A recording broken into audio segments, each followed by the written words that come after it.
Bueno, ya vamos a comenzar. Buenas tardes a todos y todos y todas. Les decía que, bueno, espero que todos y todos estén inscritos ya en el Moodle, en el sistema de Moodle, que evidentemente hay muchos más inscritos de los que están aquí presentes, muchos, muchos más, el doble, creo que hasta el triple.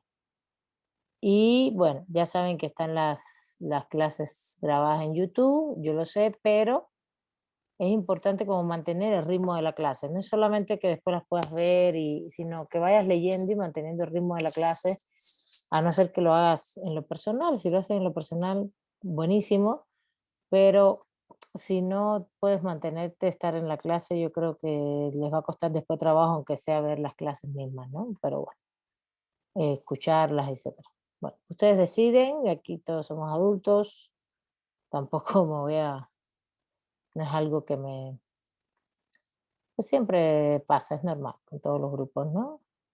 Y de hecho en la UACM les digo, hay como más de 40 estudiantes inscritos ya, incluso en MUDES, no en materia de,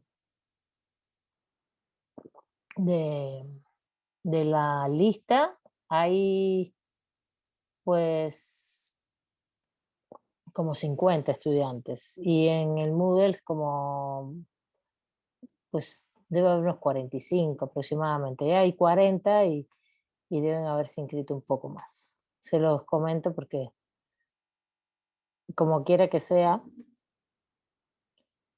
es relevante que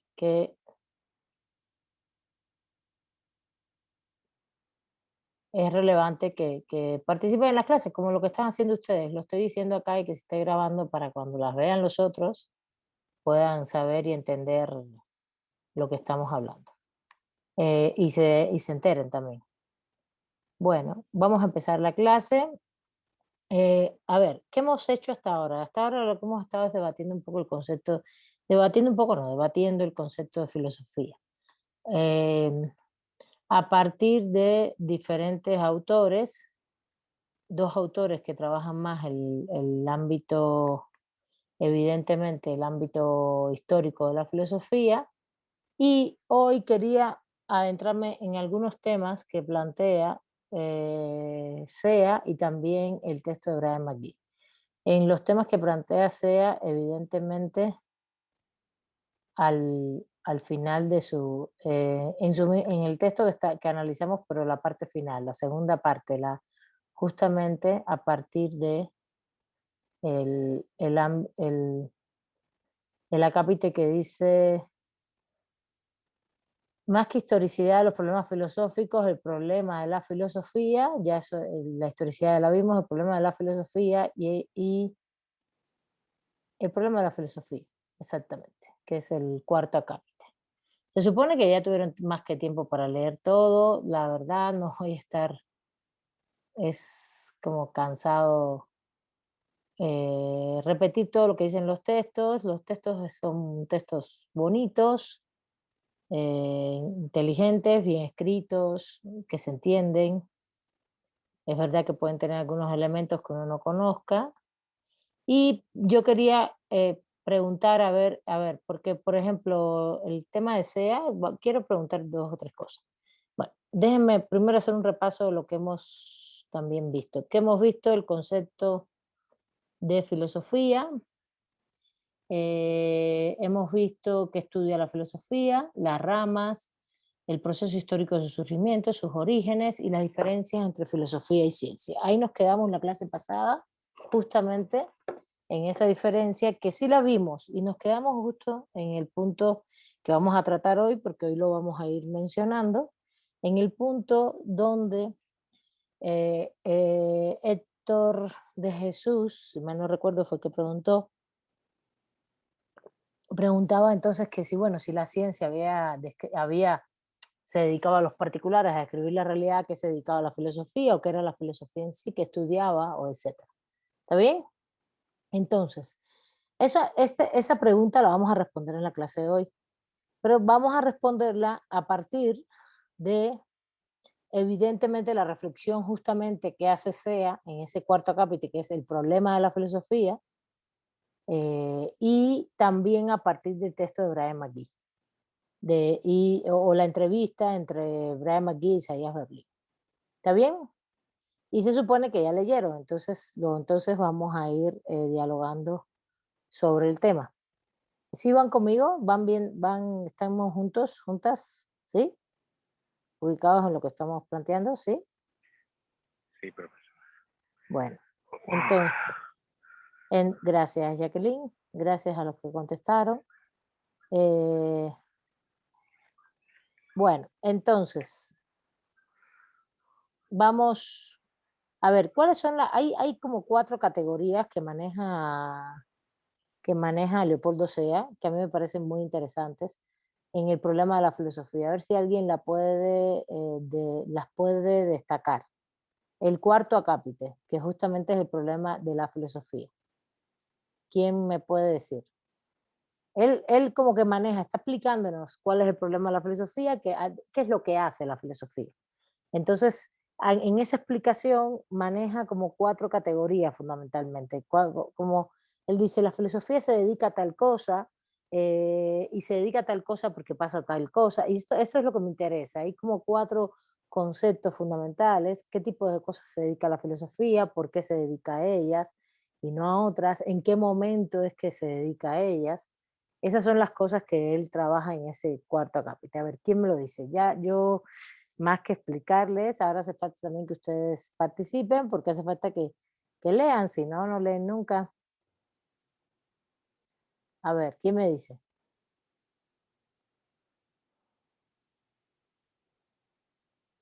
Aquí veo si tienen levantada la mano. Me dice. Y de ahí vamos a pasar a la otra lectura, la cuarta.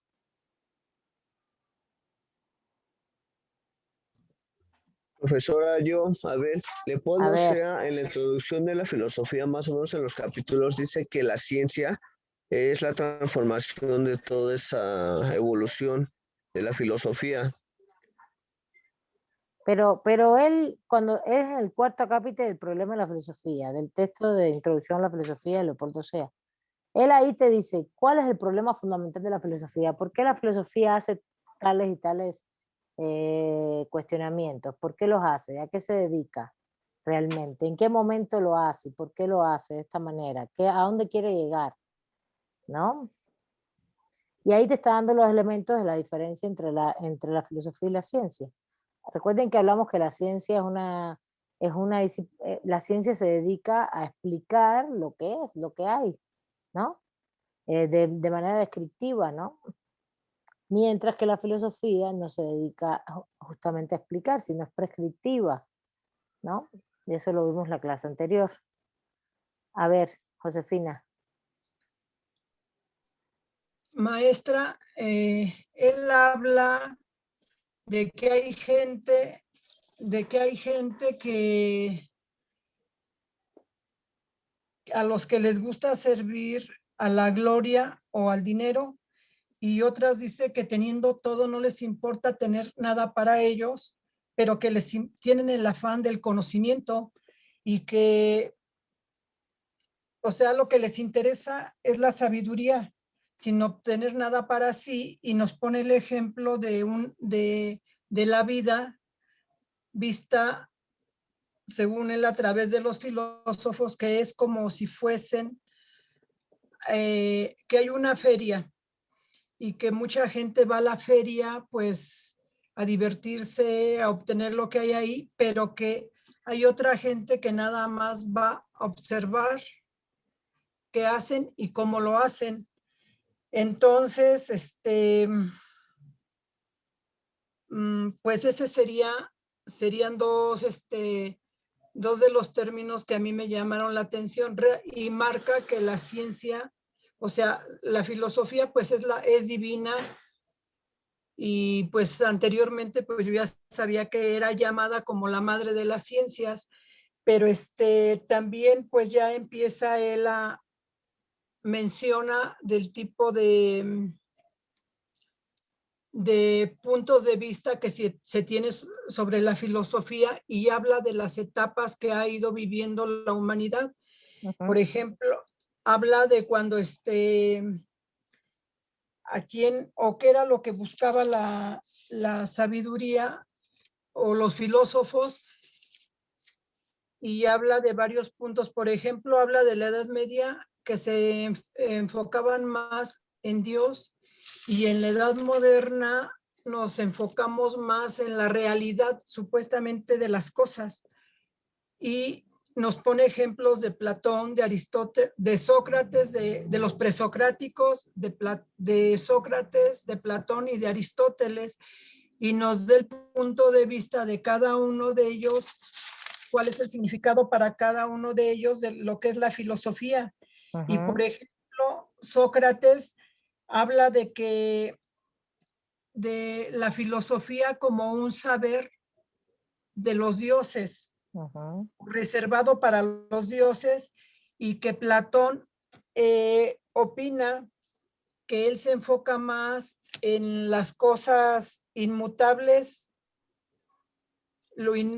a lo inamovible.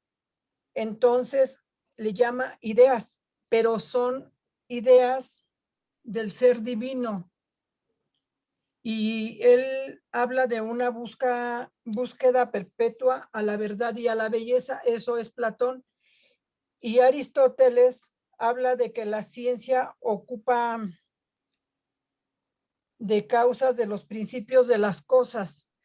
Entonces, el principio absoluto de todo, y dice que la filosofía es una ciencia difícil. Pero, Josefina, todo eso ya lo vimos, por eso dijimos, al final hay muchos modelos filosóficos, por ejemplo, como tú acabas de sí, decir, sí. Aristóteles, Platón, en la Edad Media o la modernidad, ¿no? Hay tres grandes momentos occidentales que son la antigüedad, la Edad Media, todo eso ya lo vimos. Y todo esto que tú estás diciendo está muy bien.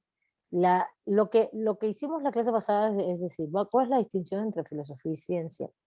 Y fuimos construyendo esa distinción a partir del pizarrón, por ejemplo, ¿no? El que les había puesto, ¿no? Que la ciencia hoy está ubicada en este tipo de conocimiento científico, que ya lo hemos comentado, que es racional y empírico, no solamente la realidad, Josefina, sino racional y empírico, ¿no? Todo este proceso en el cual se fue incluso haciendo una división cada vez más disciplinar de lo que son los estudios científicos, ¿no? Sobre la realidad, que es un conocimiento explicativo que describe la realidad y que incluso describe porciones de la realidad. Eso es importantísimo, porque, por ejemplo, si un científico hoy de biotecnología se dedica a hacer la vacuna contra el COVID y todo eso, es una porción de la realidad, aunque esa vacuna sea universal después. ¿Sí se entiende? Aunque la vacuna no las podamos poner todos, la Pfizer, la que sea, cualquiera de las vacunas que están hoy aprobadas, ¿no? Porque están aprobadas porque tuvieron el método científico este que se describe acá desde el siglo XVI. Las fases de investigación científica que están validadas como método científico. Y por eso están aprobadas. ¿Y por qué están aprobadas? Porque se experimentaron y dieron buen resultado. Entonces ahora se ponen y da lo mismo, hay 10 vacunas, no importa. De las 10, todas se ponen y están teniendo buenos resultados y generan inmunidad. Todavía todo esto hay que seguirlo investigando, etcétera. Pero lo que quiero decir es que pero las personas que se dedican a eso se dedican a una porción de la realidad, ¿no? Muy específica, incluso a una cosa que se llama biología molecular, es muy, muy específico, ¿no? Biología molecular, porque está justamente incidiendo en cómo generar inmunidad en las células, en nuestras moléculas, en todos nuestros organismos de los seres humanos, frente a un virus que también todo eso está compuesto sí, somos seres vivos, etcétera, pero la base nuestra es la cuestión molecular. Y de hecho está en la base nuestra, que hoy lo más mínimo que se puede ver es la nanotecnología, que al final es la partición de esas moléculas, ¿no? Entonces, todo eso es la ciencia hoy, por ejemplo. Estoy poniendo un ejemplo para que se entienda, ¿no? Entonces, pero ¿cuál sería entonces la filosofía? ¿No? Ya sabemos que son que se dedicó a estudiar los valores, la estética, la metafísica, el conocimiento, la ontología, el ser. La ontología, que es el estudio del ser, la deontología, el estudio del deber ser, ¿no? Pero justamente, y todo lo que tú dijiste, los autores está muy bien, ya sabemos que ha habido siempre sistemas filosóficos, ya todo eso lo comentamos. Ahora, justamente cuando SEA nos habla del problema de la filosofía, que es el punto 4, nos está hablando de qué tipo de saber tiene la filosofía, de que ese saber que ellos le llaman ciencia de ciencias, pero no es una ciencia, sino filosofía, que hay un afán de saber de cosas distintas, estoy de acuerdo contigo, que depende de los tipos de saber, todo eso está muy bien y es lo que tú estabas comentando, ¿no? Pero hay un momento en que, ¿qué es lo que entonces cuestiona la filosofía o qué busca? ¿Qué busca? Y hay varios conceptos claves. El Y se los, origen, maestra, el origen de las cosas a las que no estamos familiarizados. Por ejemplo, eso es- ya empieza exactamente, ya empiezas a entrar. Dale, ¿qué más? Adelante. Muy bien. él habla a esto le llama horizontes, que nosotros estamos ubicados dentro de un horizonte donde muchas cosas no son familiares, pero que hay horizonte, que puede haber cosas que no están en nuestro horizonte y a esas les llamamos como Co- desconocidas y eso es lo cosas que extrañas le cosas llama él. extrañas y eso es lo que lleva a los filósofos a empezar a indagar y a preguntarse sobre eso que no está dentro de los horizontes, de Muy bien. nuestro horizonte. A ver, primero hay algo que él dice. La filosofía se encarga de preguntarse sobre cosas, cuestionarse sobre cosas que son una aporía. Ese es un primer concepto, aporía. La aporía. ¿Qué cosa es una aporía? Un problema. Un problema. Lo primero que te estás preguntando es un problema. No, fíjense que aquí pusimos la búsqueda universales, de totalidades absolutas, de verdades mediante la razón, es un conocimiento prescriptivo. Es verdad, todo esto es así, pero ahorita vamos a volver acá. Ahorita vamos a volver acá. Vamos a poner este punto que es muy importante del texto, porque es muy interesante lo que nos plantea. A ver, vamos a poner el texto. Si lo ven, ¿no? El texto. Aquí está, ¿no? El concepto, justamente el concepto de aporía, que es muy importante, porque la aporía es un concepto fundamental dentro de la filosofía, dice, la filosofía se origina frente a un callejón sin salida de las cosas, es decir, frente a una aporía, frente a un problema. Y es que siempre estamos, y ahí él vincula el tema de que siempre nos estamos cuestionando cosas ante un problema, de cosas y objetos, le llama cosas y objetos porque escribe en el año 44, pero las cosas, estamos hablando de fenómenos también hoy, etcétera, pero que no tienen que ver con la realidad. No estamos hablando de la vacuna del COVID. Estamos hablando de cuestionamientos como, por ejemplo, ¿qué cuestionamientos nos podemos hacer hoy que sean tan problemáticos, ¿no?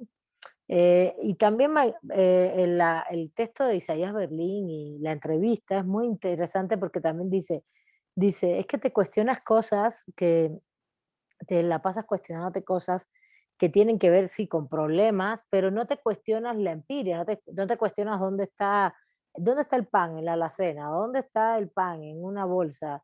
Bueno, pues eso es un hecho, eso no te lo cuestionas. Esas son las famosas cosas familiares que dice Sea, ¿no? Tú no te cuestionas, sino más bien te vas a cuestionar ni de qué se hace el pan, de harina, pues eso lo sabes, es un hecho, ¿no? Harina, grasa, sal, levadura, son como hechos familiares, constatables, ¿no? O qué tienes o dónde está ubicada, o qué día es hoy, 8 de marzo, y qué día es el Día Internacional de la Mujer. Pues eso lo sabemos todos, ¿no? Son cosas familiares.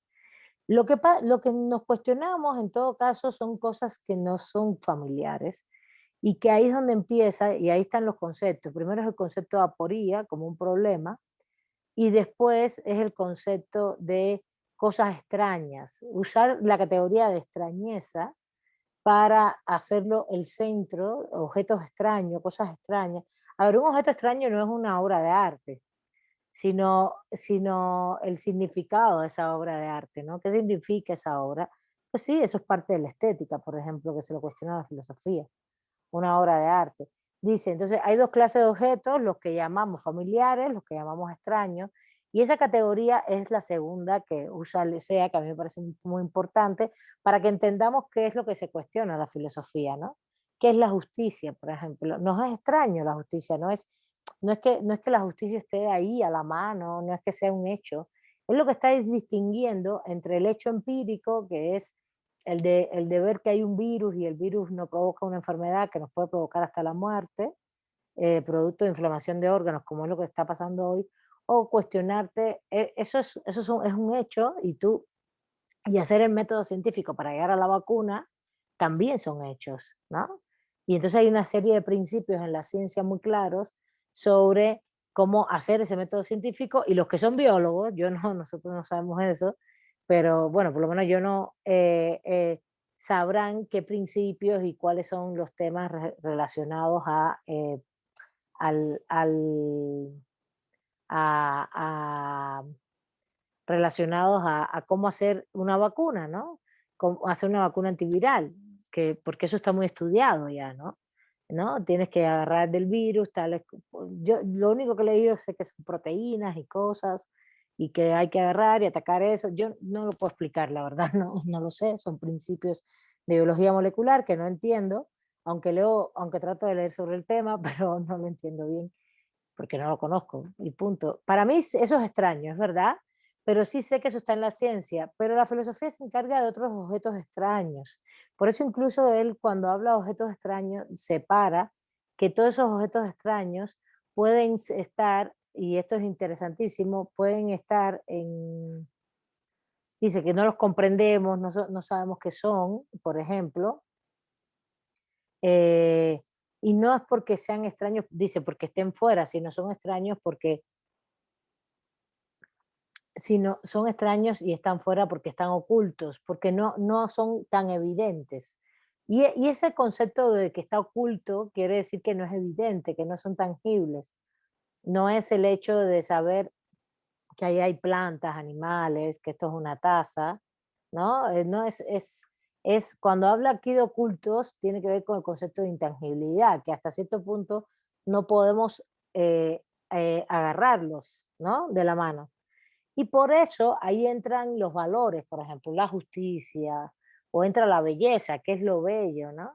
Son cosas que no se pueden, no son, no es que a lo mejor ya nosotros tenemos conceptos de justicia, tenemos valores intrínsecos em, fomentados dentro de nuestra cultura y nuestra formación educativa, cultural, familiar, social, etcétera. Pero eso no quiere decir que sean cosas muy definidas totalmente, ¿no?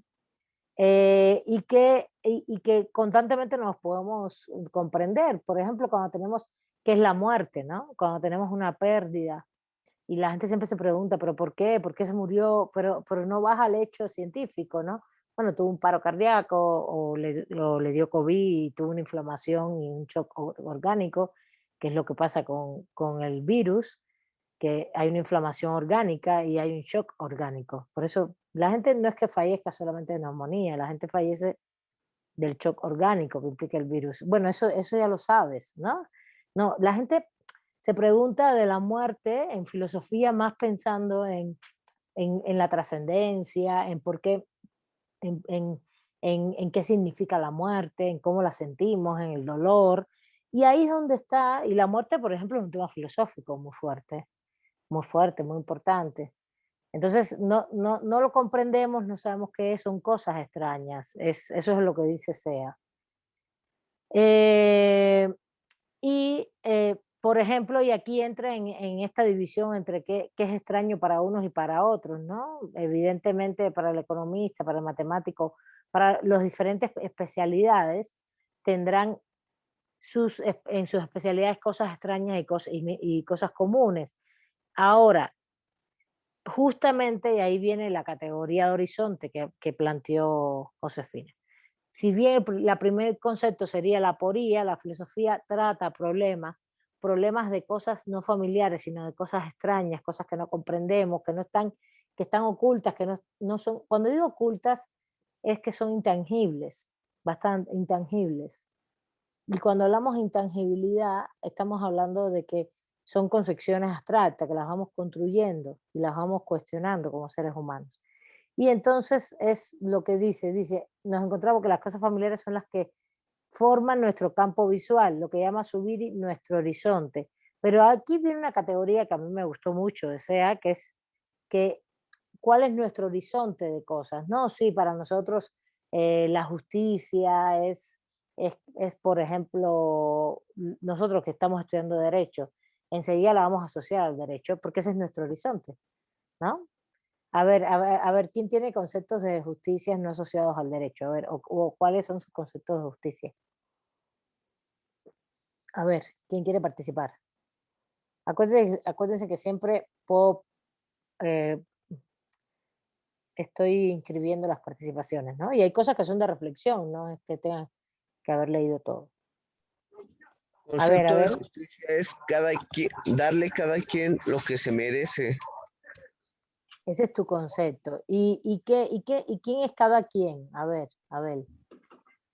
¿quién es cada quien? O también la justicia es la resolución dictada por un juez. Ya ahí es un horizonte limitado completamente el de Abel a lo judicial, ¿no? Y el anterior, yo me cuestionaría quién es cada quien y qué cosa se merece cada quien. Por ejemplo, ¿quién sería cada quien y qué se merece cada quien? Porque entonces, si esto es individual, si esto es colectivo, si el cada quien, por eso, el cada quien si es una persona, si es un grupo, si el merecimiento implica qué cosas, si es que tú tienes que hacer cosas o no, o es natural o es intangible, o puede ser natural. Por ejemplo, porque si para mí, por ejemplo, la justicia es la satisfacción de los derechos humanos, pues hay derechos naturales, derechos humanos intangibles, ¿no? A ver, me están levantando la mano aquí. Ricardo, adelante.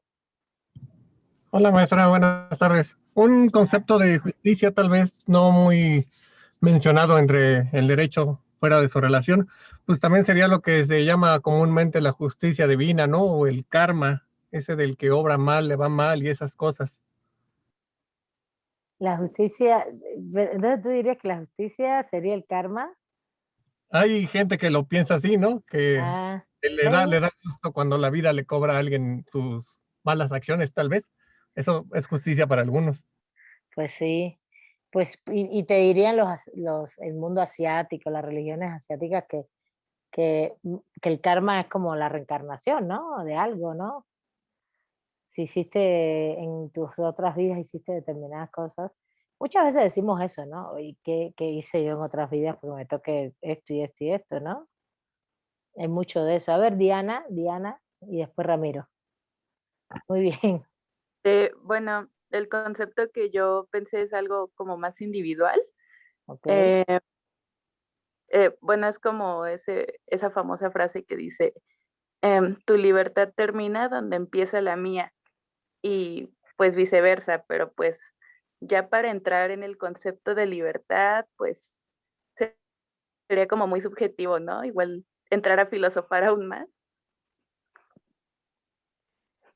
Claro, porque cuando tú dices tu concepto, de hecho ese es un concepto del derecho, de los derechos humanos, ¿no? Los derechos humanos son los límites de los derechos humanos de los otros, ¿no? ¿Dónde termina tu derecho humano? Que es la libertad, justamente, Diana, está dentro de los derechos humanos. Las libertades terminan cuando empiezan las libertades del otro, ¿entiendes? Eh, Tu libertad no puede hacer que tú secuestres a alguien, por ejemplo, que tú agarras a alguien y le digas, no, no te puedes mover de aquí. Y por eso, en derecho, cuando eso ocurre, si tú le dices a alguien, no, yo te prohíbo que te muevas acá, y la estás limitando en su libertad de movimiento, estás configurando un delito que se llama secuestro. Y todo en derecho se va relacionando así uno con las categorías desde el punto de vista lógico, ¿no? Muchas, casi todas las categorías se relacionan lógicamente, aunque haya lagunas, contradicciones, ya llegaremos a la parte del derecho, no se angustien, pero Pero justamente ese concepto de justicia, pues de Diana, muy bien, es otro concepto de justicia. A ver, Ramiro, adelante. Sí, profesora, buenas tardes. Buenas Bueno, tardes. yo lo asocio más al concepto de derecho como un conjunto de normas jurídicas, pero que a final de cuentas pues nos van a dar ciertas pautas a través de esos criterios, pues para establecer, ¿sí?, un marco pues adecuado, ¿no? Para las relaciones entre las personas y las instituciones. Yo así lo podría definir, no sé si esté bien.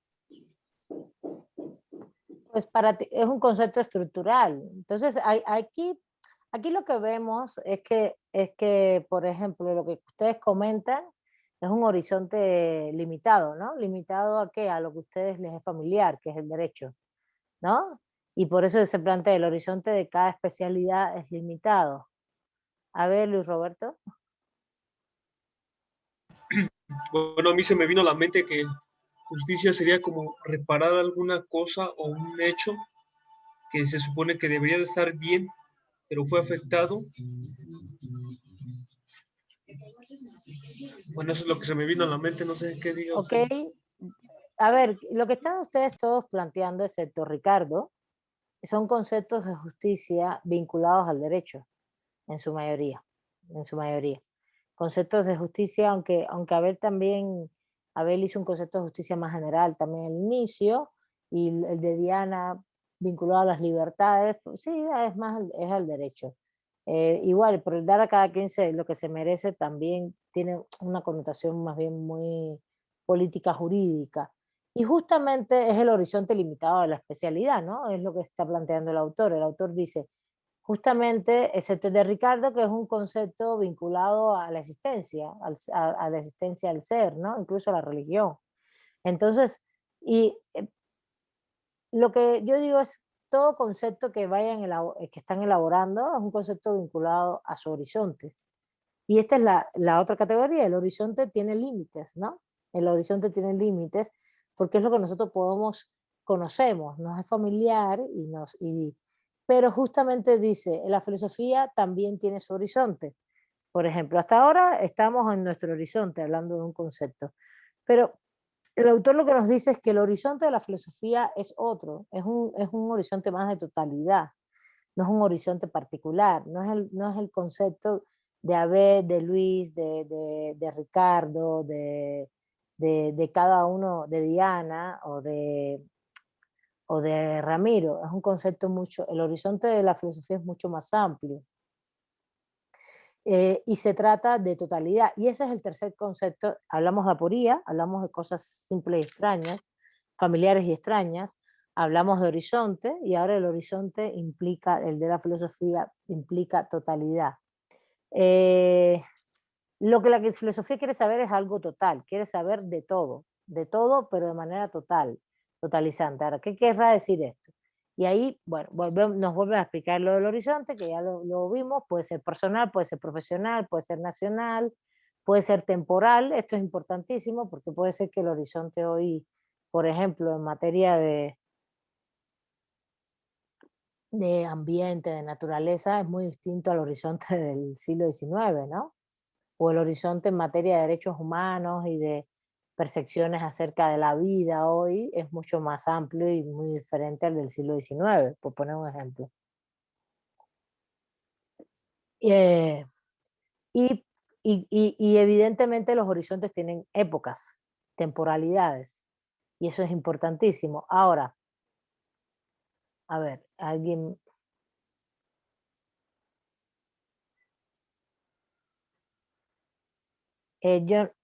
Jonovan, estás levantando la mano. A ver, por favor, levanten la mano porque si tengo que entrar al chat, pierdo un poquito el hilo. Jonovan, ¿quieres intervenir? Sí, disculpe, maestra, es que mi cámara no se ve muy bien. No De importa, hecho, pero puedes hablar y puedes levantar la mano. según la tengo conectada, pero no, No no se se ve ve, la imagen. no se ve, Ajá. no importa, puedes hablar. Pues yo pensé en la justicia según Platón, que, bueno, según él, la justicia consiste en el ordenamiento de 3 almas, él menciona. Y se supone que son 3 virtudes, ¿no? El alma racional, la prudencia del alma y la templanza del alma. Y es como más personal, bueno, más bien tiene que ver con esa cuestión, ¿no? Con la del alma. Ajá, muy bien. ¿Es personal? ¿Es racional? ¿Seres humanos? ¿Y cuál es la tercera? La prudencia. No sé, lo dijiste tú, dime tú. Sí, sí, el alma racional, la prudencia del alma y la templanza del alma. La prudencia, pero la prudencia que está vinculado en Platón, porque la prudencia también es una categoría filosófica complejísima. Por ejemplo, en materia de ciencias políticas, o más bien en materia de política, la prudencia es como una característica de la política. Entonces, ¿qué sería la prudencia ahí?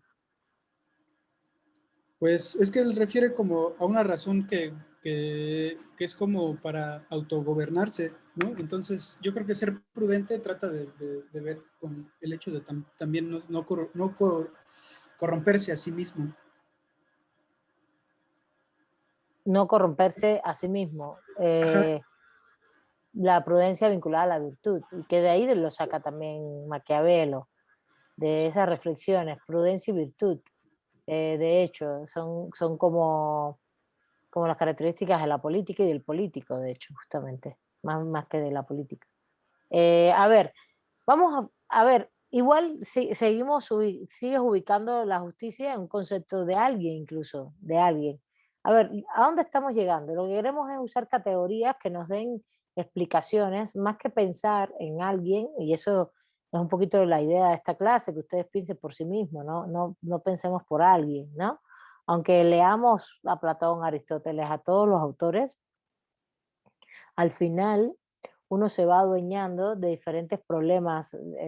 Los problemas de la filosofía ahí están. Lo que te está diciendo el autor es que los problemas están en todo, en la totalidad. Y que evidentemente estos problemas, que son las famosas aporías, un problema que es irresoluble. Porque, a ver, la aporía no es un problema cualquiera, es un problema que no tiene solución.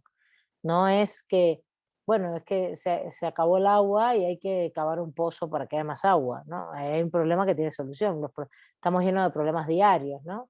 No es que, bueno, por ejemplo, hay pobreza y la pobreza depende de cómo la midamos, si es multidimensional o si es solamente en materia económica, bueno, cómo la podemos resolver, ¿no? Y hay mecanismos económicos y sociales para reducir la pobreza o para eliminarla, ojalá se pudiera eliminar completamente. Un sistema capitalista es complicado. Entonces, ¿qué es lo que nos dice el autor? El autor nos dice, realmente lo que ocurre es que el primer punto para debatir lo que es la filosofía es el problema, la aporía, ¿no? Hay un problema que no es irresoluble y que entonces va a tener que ver entre cosas familiares y cosas extrañas. Las familiares son las que conocemos, por ejemplo, incluso vamos a hablar la palabra, que es la pobreza, cuáles son las instituciones jurídicas, las conocemos, qué sería la eficiencia de una institución jurídica, cómo debía funcionar, sabemos que eso lo sabemos, son cosas familiares, ¿no? ¿Cuáles son los derechos humanos, por ejemplo? De manera general sabemos más o menos cuáles son. Ahora, ¿cuáles serían las cosas que serían extrañas dentro de ese horizonte que además, y ahí usa otra categoría que es la categoría cosas familiares, cosas extrañas, la categoría horizonte para decir hay un horizonte que tenemos que es limitado en función de nuestra formación. Ay, disculpen, en función de nuestra formación, en función de nuestra profesionalidad o personal o epocal, determinado tiempo. Por ejemplo, cuál sería el horizonte justamente que tenemos a la mano, ¿no? Dice el autor, y hay horizontes de la filosofía que es el horizonte de todo, ¿no? Los horizontes siempre tienen límites, pero justamente la filosofía lo que le interesa es cuando ese horizonte, que tiene muchas cosas extrañas, nos lo cuestionamos y empezamos Y esa extrañeza, ese cuestionamiento es sobre todas las cosas, no sobre una sola cosa. Y es una extrañeza de la totalidad. Y eso es lo que dice él que es la esencia de la filosofía. La filosofía surge cuando se pierde el horizonte, justamente. Cuando el horizonte se vuelve extraño, es la pérdida de esa totalidad. Nosotros tenemos un horizonte profesional, personal, pero es limitado. Y justamente él dice, ¿cuándo surge la filosofía? Cuando se ha perdido ese horizonte de totalidad, de que todas las cosas que conocemos y que no son familiares, sí están ahí, pero llega un momento en que hay muchísimas cosas extrañas y muchísimas, que nuestro horizonte se vuelve extraño también. Eso es lo que él plantea. Y se vuelve extraño, y eso está muy vinculado a lo que plantea Chiró en su texto acerca de la crisis civilizatoria vinculada al conocimiento filosófico. La filosofía, fíjense, no es que surja como el origen en Grecia, no, sino que se surge la reflexión filosófica. Se da justamente cuando hay crisis civilizatoria y se da porque las personas empiezan a cuestionar qué es lo que está pasando, ¿no? Todas estas cosas extrañas. Y es lo que hoy no hacemos, por ejemplo, ¿qué es lo que está pasando hoy? ¿Qué pasa? ¿Qué crisis civilizatoria tenemos, por ejemplo? A ver, hoy, y para que lo veamos más en la práctica, ¿no? Porque yo creo que hoy, por ejemplo, vivimos una crisis civilizatoria muy, muy compleja, ¿no? Y en estos momentos, como época, como vida, como mundo, ¿no? Y entonces el autor le llama crisis de cultura, pero para mí es una crisis más, yo hoy le llamaría, porque ese texto es el 44, crisis civilizatoria. Y la filosofía es esa pérdida de referentes de la totalidad. Es decir, como que ya no te da, por ejemplo, a ti ya no te responde, ya tus referentes puede ser religioso, aunque sean personales, no importa. Los horizontes son personales, profesionales, epocales, temporales, de temporalidad, de tiempos, y de época, e incluso también espaciales, ¿no? El horizonte de nosotros como mundo occidental, en México, América Latina es uno, y quizás los horizontes de los que viven en Estados Unidos es otro, o es similar, pero o los que viven en Asia, o personas que viven en una comunidad indígena es otro, depende también, ¿no? De nuestra historia de vida. Pero aquí me interesa mucho es, por ejemplo, es ese concepto vinculado a la crisis. Justamente estamos en crisis y el horizonte está en crisis, la totalidad está en crisis. ¿De qué? De referentes, de categorías, de conceptos. Nosotros decimos, no, sí, todo está muy bien, los derechos humanos, no están bien. No hay satisfacción de los derechos humanos. Nos dicen que vivimos en un Estado constitucional de derecho, pero ¿desde cuándo? Eh, el sistema capitalista en estos momentos financiero, internacional, tampoco da respuesta. Tenemos una crisis sanitaria global, mundial. No estoy hablando de México, estoy hablando del mundo. Han muerto cantidad de personas, aunque incluso comparado con otras crisis sanitarias no sea tan espeluznante, pero porque hay mucho más avance de la ciencia, pero lo que es un hecho es que nos ha cambiado la forma de vida, ¿no? Tenemos un mundo virtual que es un mundo paralelo en el cual camina y no es igual de la realidad. Entonces, hay una serie de cuestiones nuevas que nos hacen perder referentes, sentido, que nos hacen cuestionarnos cosas. Y ese es el objeto fundamental de la filosofía. O eso es lo que la filosofía surge de esa reflexión filosófica en esa pérdida de totalidad. Ustedes, yo les hago una pregunta y enseguida o buscan una reflexión sobre lo que ustedes creen en su horizonte personal o lo que han leído de alguien sobre un tema. Pero yo creo que pues son términos prescriptivos que están muy dichos, pero nada reales, ¿no? El tema de la justicia. Entonces, es muy importante este tema vinculado a la crisis civilizatoria. Y por eso tiene que ver con lo que dice Chiró, y esto es muy importante, con la suma de conocimientos, ¿no? Chiró decía, hay una suma de conocimientos previos que te hace surgir una nueva reflexión filosófica, un nuevo modelo, la suma de conocimientos, que dice, se nutren de lo previo, pero a la vez surgen porque hay una crisis de horizontes de sentido, y horizonte de sentido de las cosas. Y ahí y todo el tiempo, en este caso SEA lo habla como totalidad, ¿no? El horizonte de la totalidad está en crisis. Dice, no por esto deja de existir el horizonte está en crisis por sí mismo, ¿no? Para mí hoy hay una crisis civilizatoria tal que amerita muchas reflexiones de todo tipo, o muchas científicas, que no son reflexiones, sino que la ciencia avance para resolver problemas, porque la ciencia lo que hace es descubrir, diagnosticar problemas de la realidad para buscar en la propia ciencia respuestas. Por ejemplo, hoy el virus, el COVID-19, es un hecho, ahí está. ¿Qué hizo la ciencia? O sea, diagnosticar qué cosa era la enfermedad, diagnosticar, estudiar qué cosa era el virus para buscar una respuesta contra el virus que ocasionaba muerte de seres humanos, ¿no? Eso es lo que hace la ciencia, resolver problemas, describirte la realidad y buscando solución de problemas. Ahora, la filosofía está en otro ámbito. Sí tiene problemas irresolubles. ¿Por qué? Porque no es igual, no se usa igual el método científico.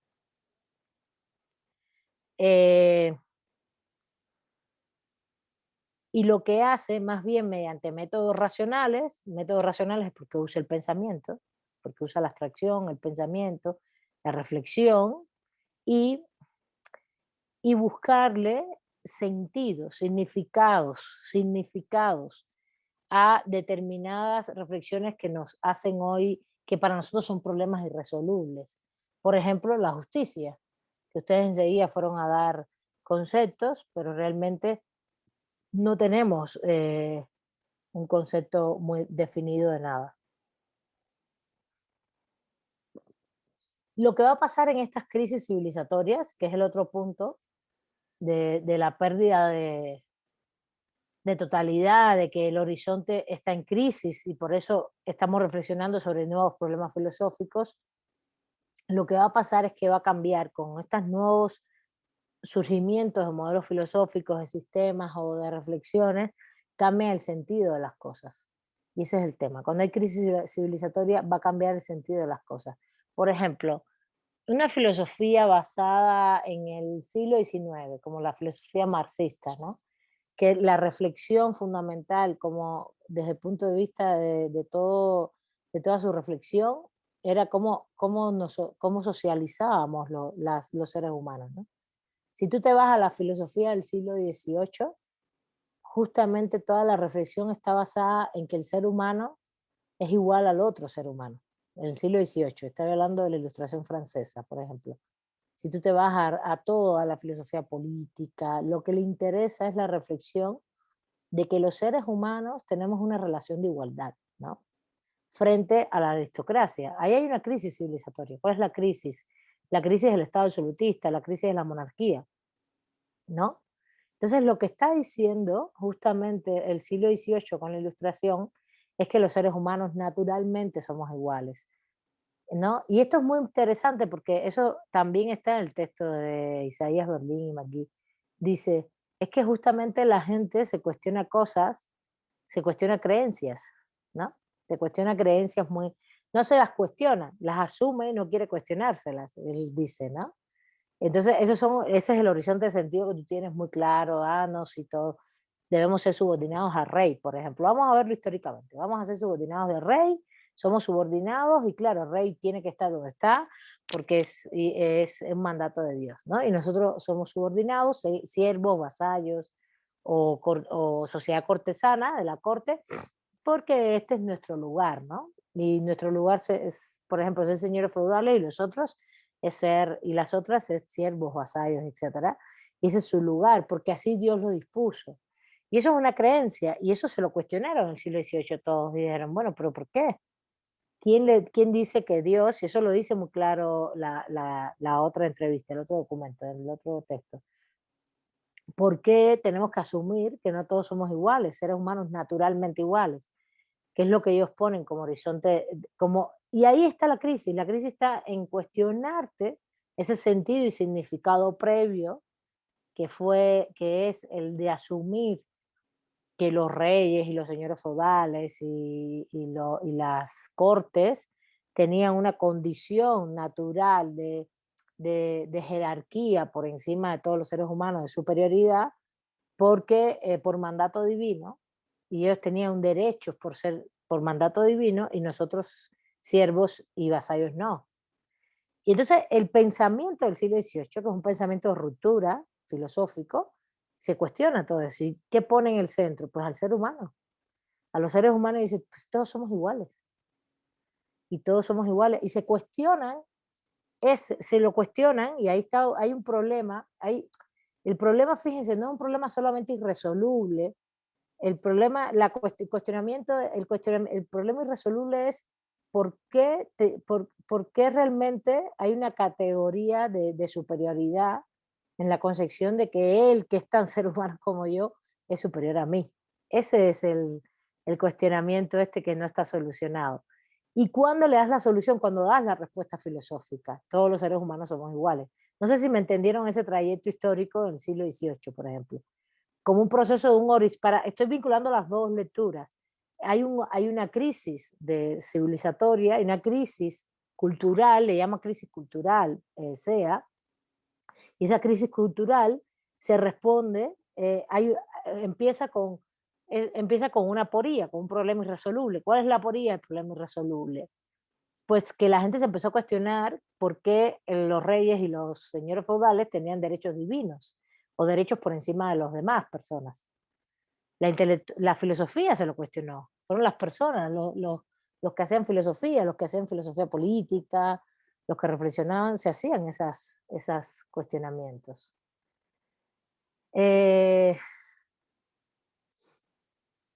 A ver, Josefina dice, la prudencia nos puede llevar a respetar los derechos de los demás, a eso de María Justicia, y podría ser indagar a ver.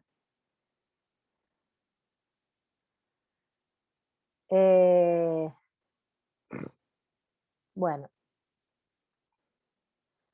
Entonces, a lo que me refiero, y estas categorías son categorías que vamos a preguntar en el examen, justamente, son las categorías de aporía, el problema, ¿cuál es el problema irresoluble que podemos tener hoy, por ejemplo? Les puse un ejemplo ya en el siglo XVIII, y que justamente empezaron a cuestionar la intelectualidad filosófica, y justamente lo que hay es una crisis de cultura, entonces el horizonte empieza a entrar en crisis. Esa totalidad, esos referentes de totalidad, que es el referente del derecho divino, por ejemplo, de que ellos tienen derechos por encima, jerárquicamente superiores por encima de los siervos y vasallos. Y pasas a otro sistema, a otra concepción completamente. Por eso dice que cualquier crisis de horizonte, de este horizonte mismo, es sobre los significados de las cosas, y lo que va a hacer es, como solución a esa aporía, a ese problema irresoluble, darle un significado diferente. Darle un significado diferente. Y ese significado diferente fue todos tenemos derechos, todos somos iguales. Y todos somos iguales ante la ley. Que eso fue hasta donde llegó, fue hasta allí. Hasta todos somos iguales ante la ley. ¿Sí se va entendiendo? ¿Se va comprendiendo? ¿Sí? Profesora, o sea que la aporía es lo que hace el cambio. El problema irresoluble. El problema. Ajá, el problema okay. que no le encuentra solución. A ver, no, lo que estamos diciendo es que el problema irresoluble, la aporía, ahí es donde empieza la reflexión filosófica. ¿Sí me entiendes? Y es un problema que te lo estás cuestionando, y ahí se une mucho al otro texto de la entrevista, que es cuestionarte las cosas dadas. ¿Qué cosa es un problema irresoluble? Porque tú te estás cuestionando algo dado, que ya no, para ti no tiene sentido. Cuando se habla de cosas extrañas, es algo que está oculto, que tú no conoces, pero no es solo un tema de conocimiento, es un tema de que para ti eso no tiene sentido. Y eso es lo que más ocurre hoy. Hoy lo que ocurre es que nosotros nos cuestionamos cosas como diciendo, ¿por qué? Por ejemplo, no es algo que se cuestione tanto ya hoy, porque ya es muy dicho de que tiene que habilitarse, pero imagínense en los años 50 del siglo XX, el trabajo doméstico es trabajo y debe pagarse y remunerarse, por ejemplo, ¿no?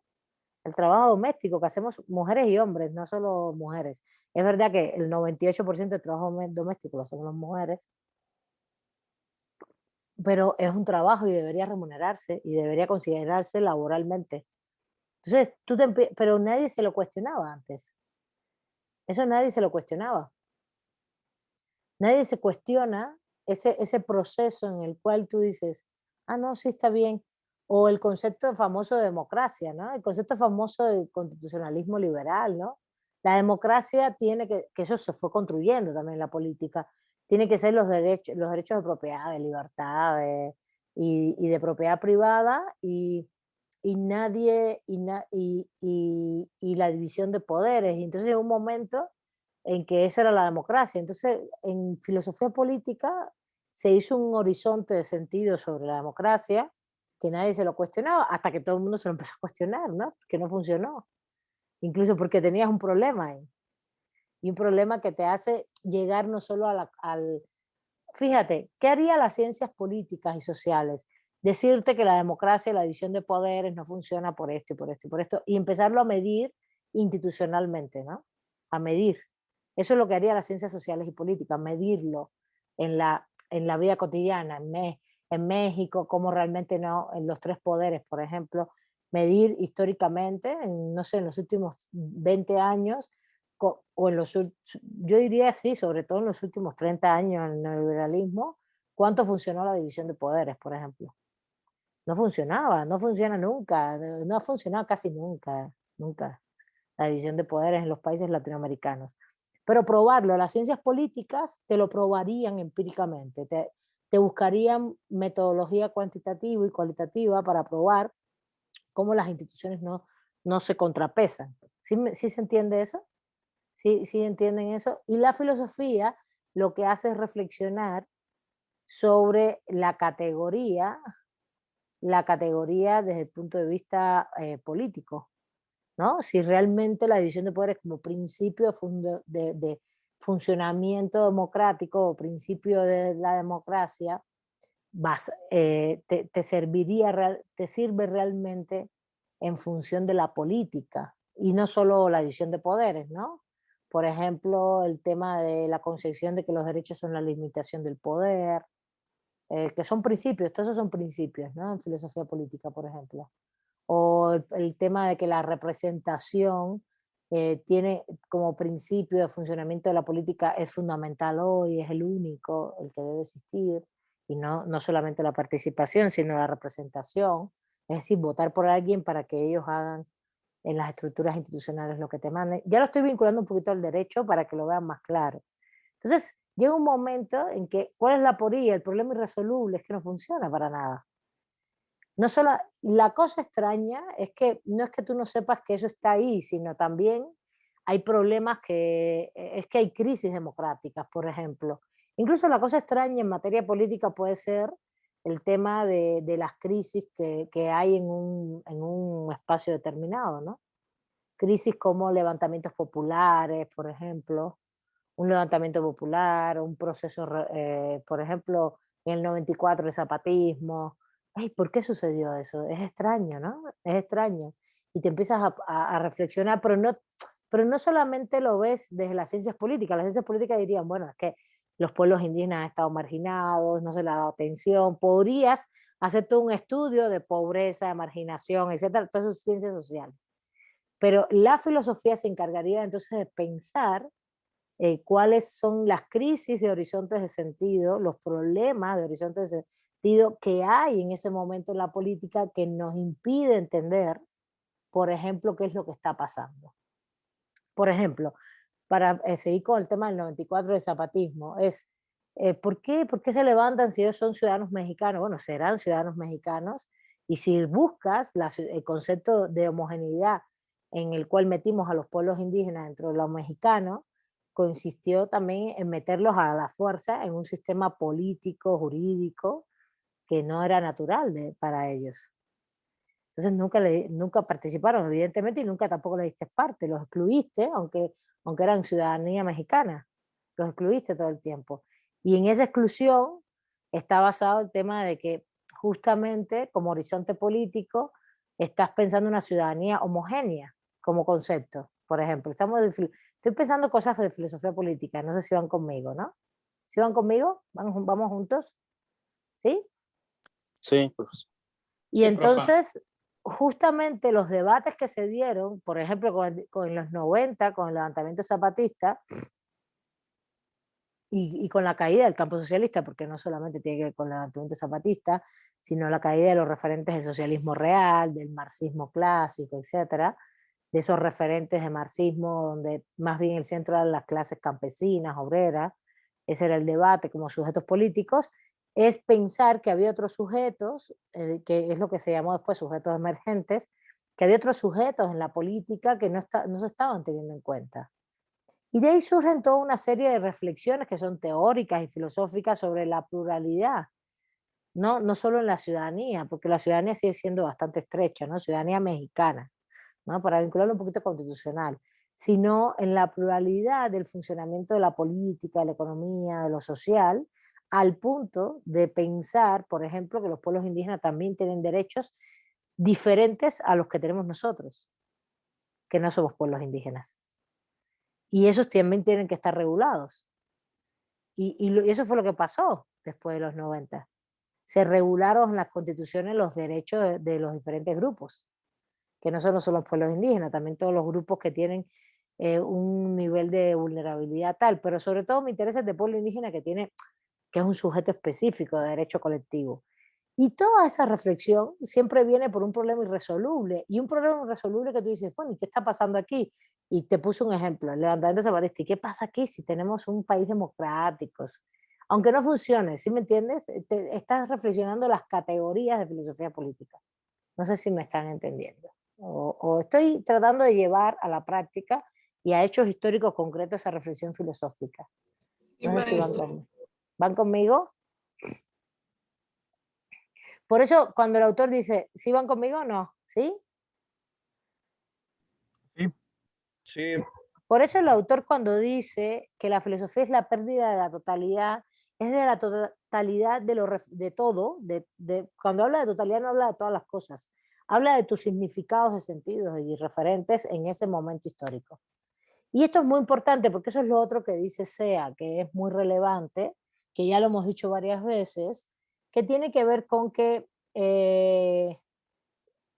bueno, tú pierdes los referentes de tu horizonte de totalidad, ¿no? Y cuando surgen, y ahí surge la nueva reflexión filosófica, voy a hacer el trayecto de nuevo. Hay un problema irresoluble. El problema irresoluble es un cuestionamiento, como dice Isaías Berlín y Brian McGee.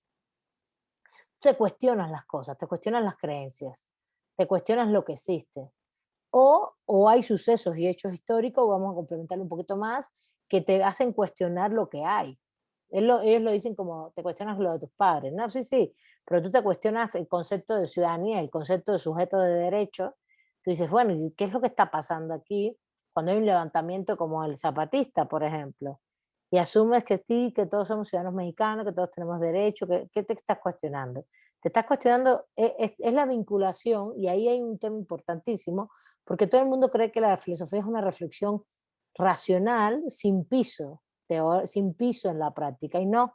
De esto voy a seguir hablando el próximo miércoles, porque me interesa mucho que conectemos, y aquí he puesto varios ejemplos de que evidentemente estamos mirando la práctica y lo que está pasando en la empiria, en la vida, ¿no?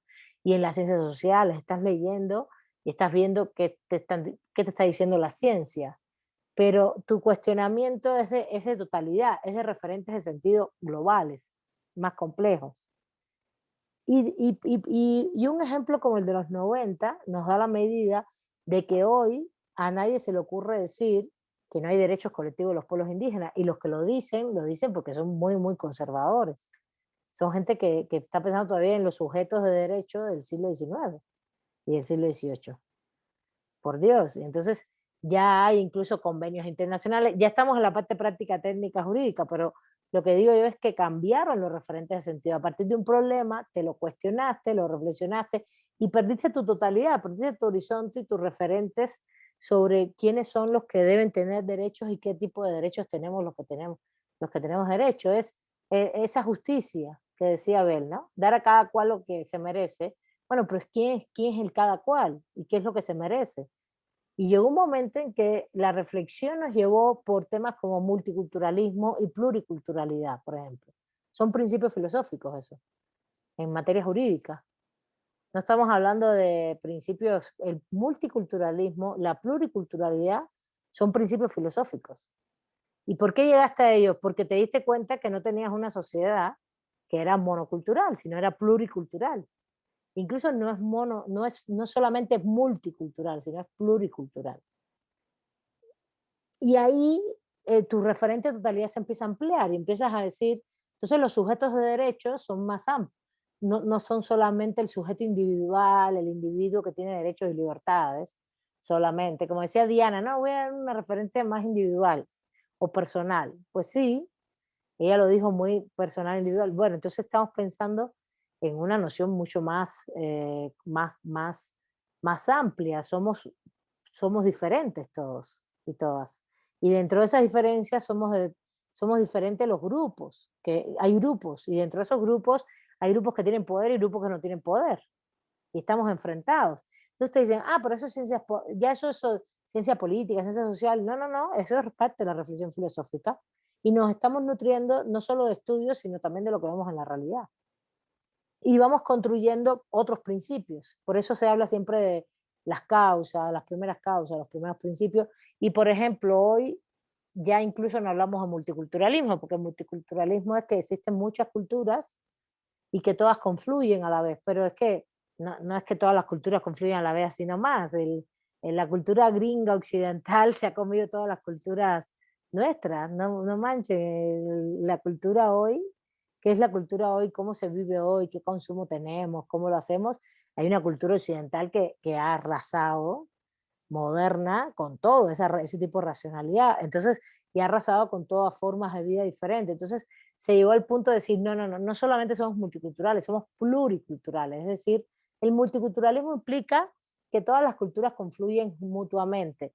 Y la pluriculturalidad lo que dice es que realmente confluimos, pero hay diferentes formas de expresión en materia de poder, de capacidad de hacer.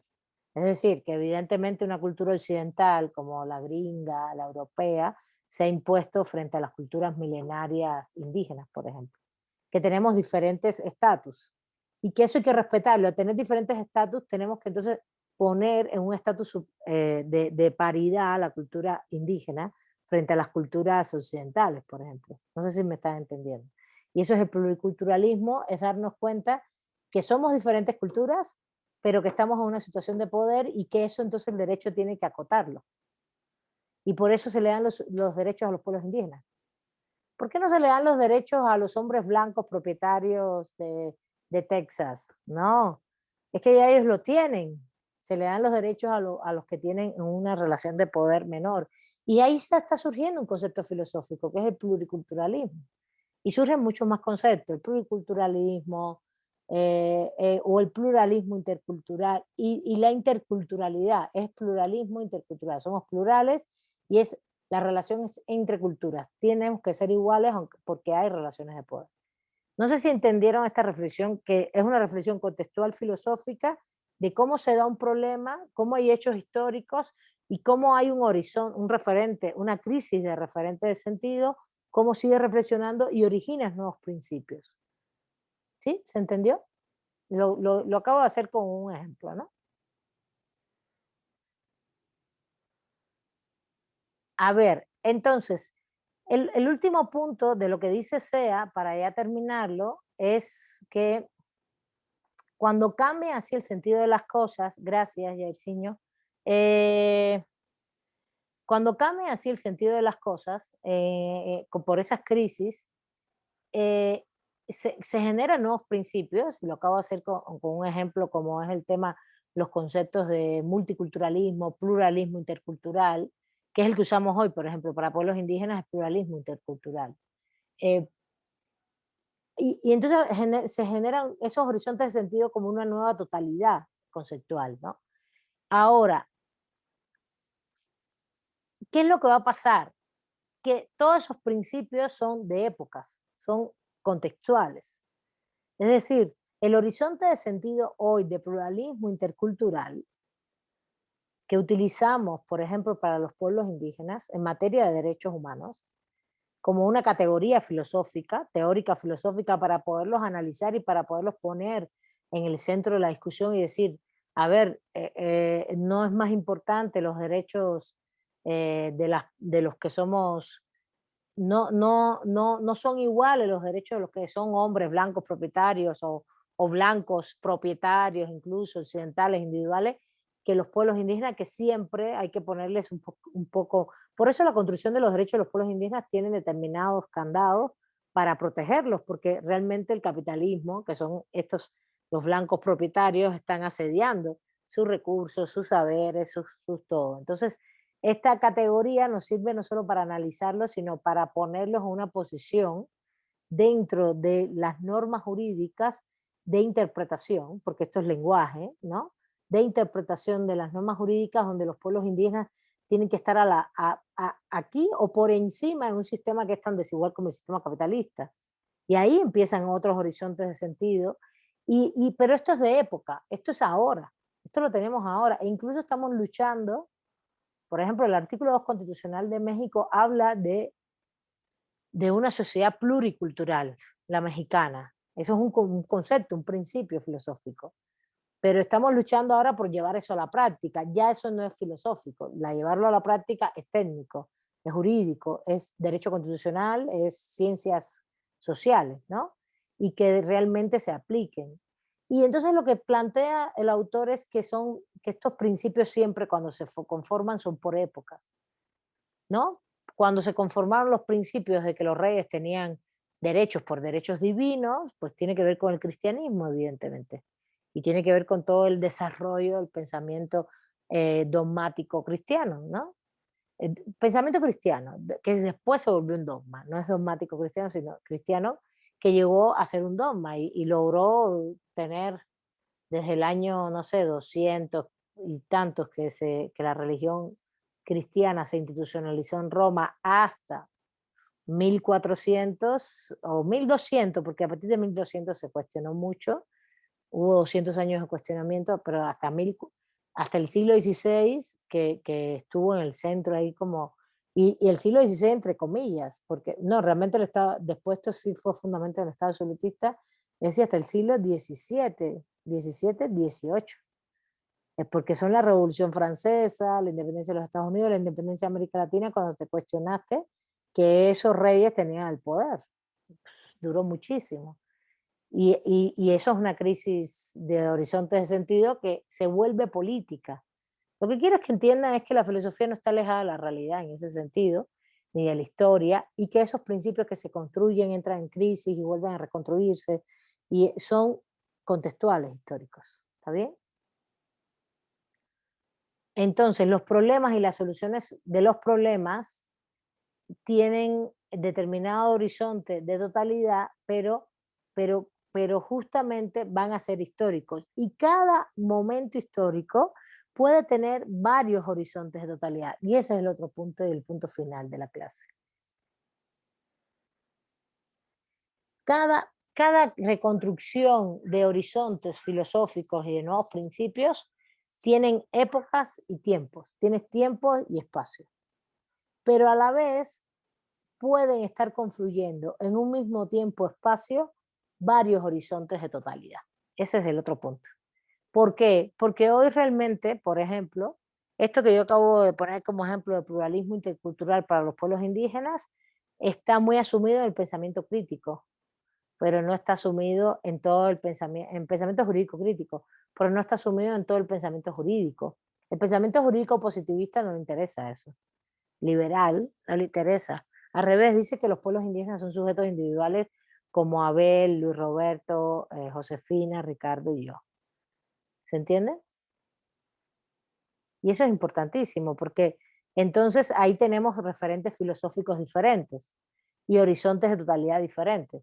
El que tiene un pensamiento jurídico liberal, positivista, tiene un pensamiento de totalidad diferente al que tiene un pensamiento dentro del pensamiento jurídico crítico, como horizonte de totalidad. Los principios son diferentes. Entonces, ya di varias categorías: aporía, cosas extrañas, cosas familiares, horizonte, horizontes personales, profesionales, nacionales, horizontes en tiempos y espacios, y los horizontes filosóficos y cómo entran en crisis y cómo hay una crisis cultural, para mí también hay crisis civilizatoria, en este momento la crisis es tremenda y que hoy nos cuestionamos muchas cosas y que lo que buscamos es nuevos principios, nuevos primeros principios y sí se cambia. Les puse un ejemplo con el tema de los pueblos indígenas y entonces lo que vemos es que los principios cambian en época y tiempo. Ahora, hay principios de totalidad en la filosofía, principios de totalidad en una crisis civilizatoria. Por ejemplo, que todos los seres humanos tenemos derechos. Nadie se está cuestionando eso hoy. Hay principios que son de muy totalidad y coincidimos todos, pero hay principios que van a entrar dentro de un sistema filosófico y no en otro. ¿Por qué? Porque entonces van a coincidir sistemas filosóficos de horizontes de totalidad diferentes en cada época y tiempo. Y eso se ve muy claro en el derecho hoy. Y en casi todas las filosofías, en todas las filosofías. En las filosofías hay cosas en que nos ponemos de acuerdo y cosas en que son totales, universales, que es lo que llamábamos universales, y hay cosas en las que no nos vamos a poner de acuerdo. ¿Por qué? Porque partimos de paradigmas diferentes. Eso lo vamos a ir viendo en la próxima clase, que ya se acabó la clase. Partimos de no solo epistemologías diferentes, sino de valores diferentes, de horizontes de sentido diferentes. Ese es el tema. ¿Está bien? Entonces, la próxima clase, ya con esto terminamos SEA, y la próxima clase voy a seguir esta reflexión, pero ya metido en el texto de Isaiah Berlin, y cerramos este primer punto de qué es la filosofía. ¿Vale? Y el otro lunes, ya esta semana, mañana o pasado más tardar, les subo los textos de qué es la filosofía del derecho, para entonces esta misma reflexión que ya hemos ido poquito a poco, lenta, la vamos a llevar entonces a la filosofía del derecho. ¿Está bien? Y ya vamos avanzando. Bueno, ya se acabó la clase. Que nos dijo para la próxima clase nada más, perdón.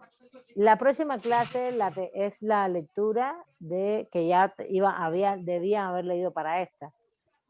Es la cuarta lectura, Brian McGee y Isaías Berlin. ¿Vale? Gracias. Bueno, gracias a ustedes.